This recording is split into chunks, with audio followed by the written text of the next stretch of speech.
Générique. Bonjour, on continue ici à échanger des textes, lire, partager des extraits, des articles, des chansons qui n'ont rien à voir avec ce que nous traversons, rien à voir, enfin quand même quoique, le Théâtre du Rond-Point s'invite chez vous pour tenter encore de faire quelque chose ensemble plutôt que rien tout seul, sans héroïsme, sans exposition narcissique et sans leçon à donner, on n'en a pas les moyens. Je reçois aujourd'hui de la part de Jean-Michel Ribes, auteur, metteur en scène, directeur du Théâtre du Rond-Point, un texte, une lettre que lit guest des guests, Muriel Gaudin.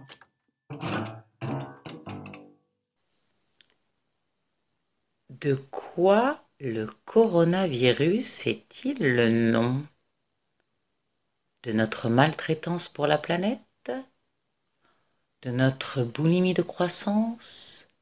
De notre addiction au profit, au progrès? De l'incurie de nos dirigeants? De nos religions hystériques? De notre je m'en foutisme? Le coronavirus serait-il le juste châtiment de nos fautes? Cette chansonnette culpabilisante qui se fredonne de plus en plus n'est pas nouvelle. La peste noire, qui au XIVe siècle fit des millions de morts, a très vite été diagnostiquée comme une punition divine destinée à châtier les incroyants et les impies. Quant à la soudaine arrivée du VIH il y a 40 ans, elle a rapidement été démasquée comme la condamnation contre la sexualité contre nature des homosexuels. Notre terreur de l'irrationnel nous a toujours enclins à solliciter une morale justicière dont le seul champ d'investigation était le genre humain, pour y découvrir la cause de nos malheurs, dans le but d'apaiser notre incapacité à concevoir l'inexplicable.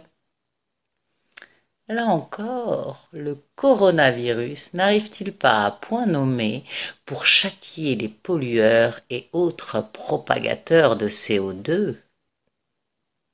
Tout le prouve. Il n'est qu'à regarder la pureté du ciel, depuis qu'il a détruit par chômage forcé le tissu industriel de la planète.